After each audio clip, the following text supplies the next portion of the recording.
जय हिंद दोस्तों, नमस्कार। स्वागत है आप सभी का।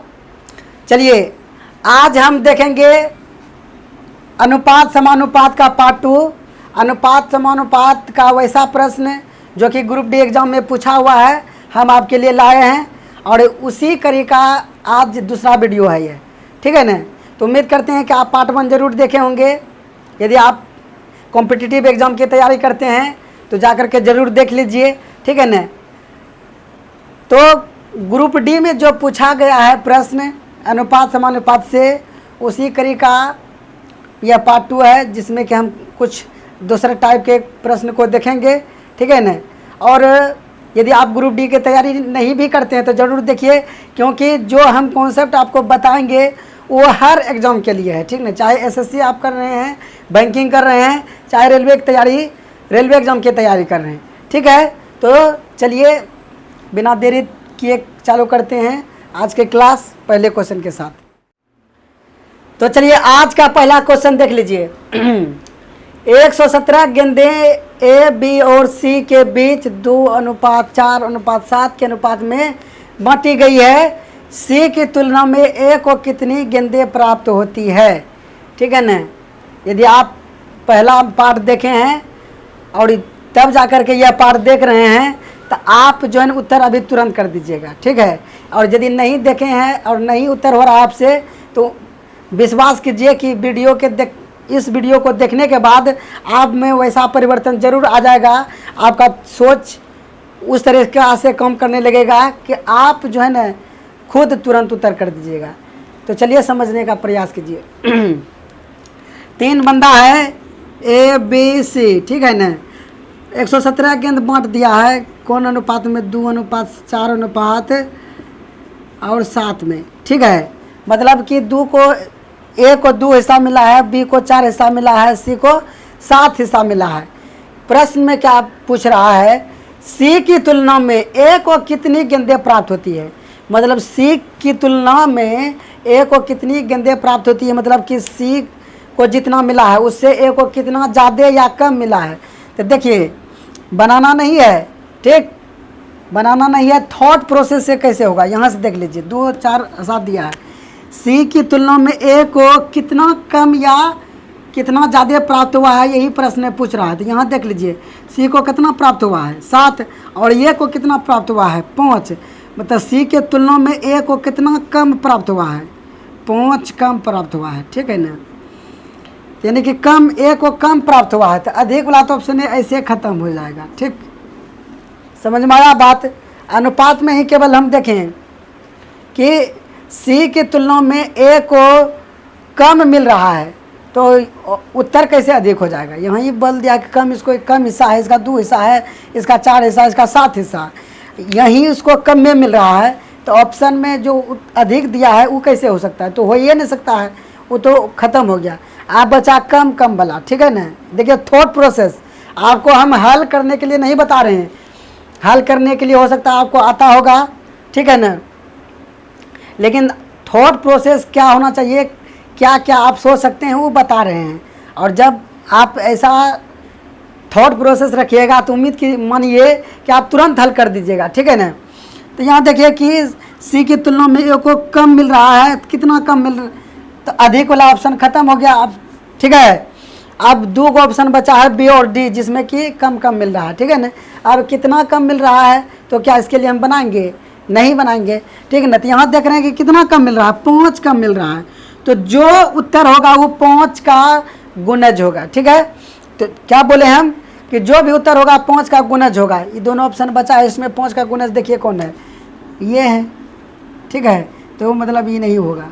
तो एकदम क्या किए, बिल्कुल भी हम कुछ नहीं लिखे हैं और उत्तर आ गया है। आपको लगता है कि जो लिखे सर आप, ठीक है ना, लेकिन ये जो लिखे हैं ये आपको हम समझाने के लिए लिखे हैं।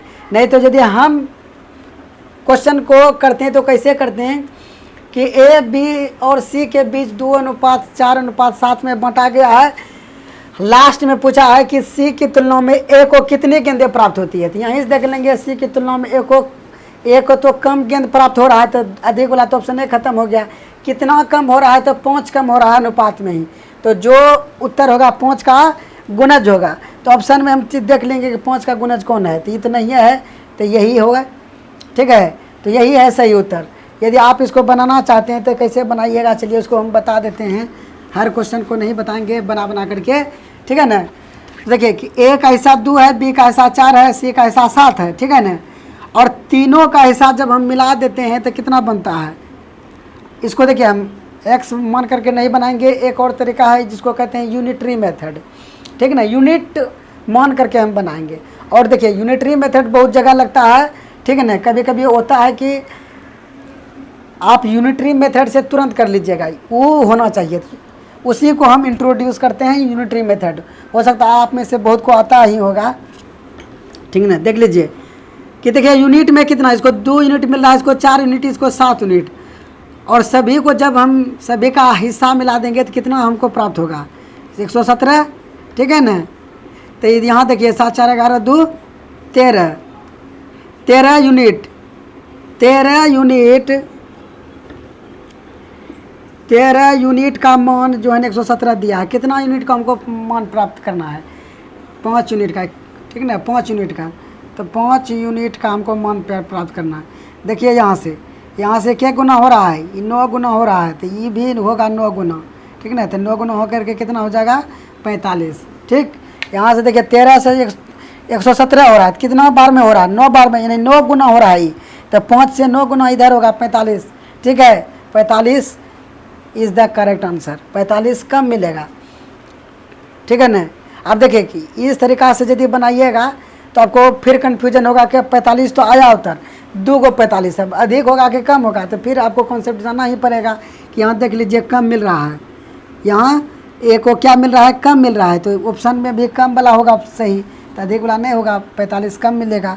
तो 45 करेक्ट आंसर है। उम्मीद करते हैं कि आपको समझ में आ गया होगा, हम जो बताएं वो समझ में आ गया होगा, ठीक है ना। ये तरीका तो सभी करते हैं, लेकिन थॉट प्रोसेस से जो हम बताएं वो सीखने का प्रयास कीजिए। यदि आप नया देख रहे हैं चैनल को तो एक बार में हो सकता है कि समझ में नहीं आए, ठीक है ना। और हम तो ऐसा मानते हैं कि भारी है ये नहीं, ना ही ट्रिक है, ना ही मेथड है, ये तो कॉन्सेप्ट है, थॉट प्रोसेस है। इसमें आपको केवल एक बार समझना है, याद रखने का झंझट नहीं है इसमें, ठीक है ना। तो नहीं समझ में आया तो रिपीट करके वीडियो ज़रूर देख लीजिए, ओके। तो हम मूव करते हैं अगला क्वेश्चन की ओर, करें ना, ठीक है, करते हैं। और हम उम्मीद करते हैं कि आप जो है ना उसको खुद से करने का प्रयास कीजिएगा। चलिए अगला क्वेश्चन देखते हैं। अगला क्वेश्चन आप जो है ना वीडियो को पॉज कीजिए, प्रश्न पढ़िए और हल करने का प्रयास कीजिए। देखिए आपका क्या उत्तर आता है। कर लिए, चलिए अब मेरे साथ साथ कीजिए। एक पार्टी में 77 लोग उपस्थित हैं, पुरुषों और महिलाओं का अनुपात 4:7 है। पार्टी में कुल कितनी महिलाएं हैं। देखिए पुरुष और महिला का अनुपात 4:7 दिया है, तो महिला पूछ रहा है, तो महिला कितना है, 7, ठीक है ना। तो 7 का जो मल्टीपल होगा, यानी 7 का जो गुणज होगा वही होगा इसका उत्तर। 4 को में से आप चेक कीजिए कि 7 का मल्टीपल कौन है, यानी कि 7 का मल्टीपल मीन्स क्या, 7 से किस में भाग लगता है। देखिए किसी भी संख्या का मल्टीपल क्या होता है, किसी भी संख्या का मल्टीपल वह संख्या होता है कि उस संख्या में उस संख्या से भाग लगता है। जैसे कि 7 का मल्टीपल जो होगा उसमें 7 से भाग लगेगा, ठीक ना। तो 7 का मल्टीपल हमको देखना है, तो देखिए कि 7 से किस में लगता है भाग, इसमें लगता है, इसमें नहीं लगता है, इसमें नहीं लगता है, इसमें नहीं लगता है, एक के गो सही ऑप्शन है, ठीक ना। डायरेक्ट देखना है, महिला पूछा है 7 का मल्टीपल, खटाक से ना 7 का मल्टीपल देखें, उत्तर आ गया, ठीक ना। 1 सेकंड लगना है, मात्र 1 सेकंड, पढ़ने के बाद 1 सेकंड, ठीक है ना। यदि आप इसको बनाना भी चाहते हैं, सबसे पहले तो आपको ये समझ में आया कि क्या किए हम। यहाँ पुरुष है, एक बार आराम से समझिए, पुरुष और महिला है, ठीक है। तो पुरुष महिला है, पुरुष है 4 और महिला है 7, ठीक है ना। तो महिला का संख्या बताना है, तो महिला जो है 7 का मल्टीपल होगा, तो 7 का मल्टीपल एक ऑप्शन में।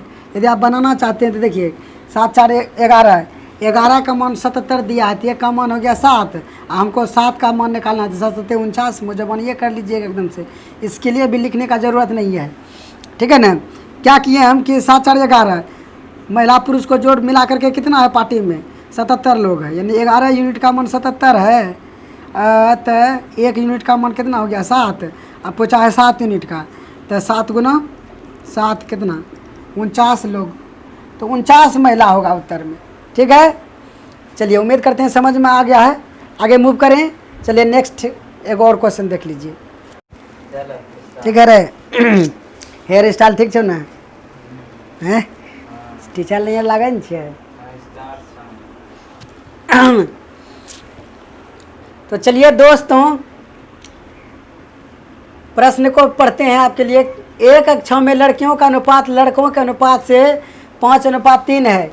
यदि कक्षा की कुल क्षमता 48 है और 16.67% लड़कियों उपस्थित है, तो उपस्थित लड़कियों की संख्या कितनी है? तो उपस्थित लड़कियों की संख्या पूछ रहा है। ठीक है, चलिए आप वीडियो को पॉज करिए और बनाइए, तो देखिए आपसे बनता है कि नहीं बनता है। यदि बनता है तो कितना समय में बनता है। ठीक है, चलिए ओके। तो उम्मीद करते हैं कि आपने कोशिश किया होगा। ठीक है ना। आप चलिए देखिए कि अब हम कैसे करते हैं, एकदम ध्यान से देखना है। बोला लड़की और लड़कों का अनुपात 5:3 है। कक्षा की कुल क्षमता 48 है। ठीक है, कक्षा में टोटल 48 स्टूडेंट है, लड़का लड़की मिला करके। तो अनुपात में लड़का लड़की मिला के कितना हो रहा है 8 का मतलब 48 दिया है। 8 का मतलब 48, तो 1 का मतलब 6।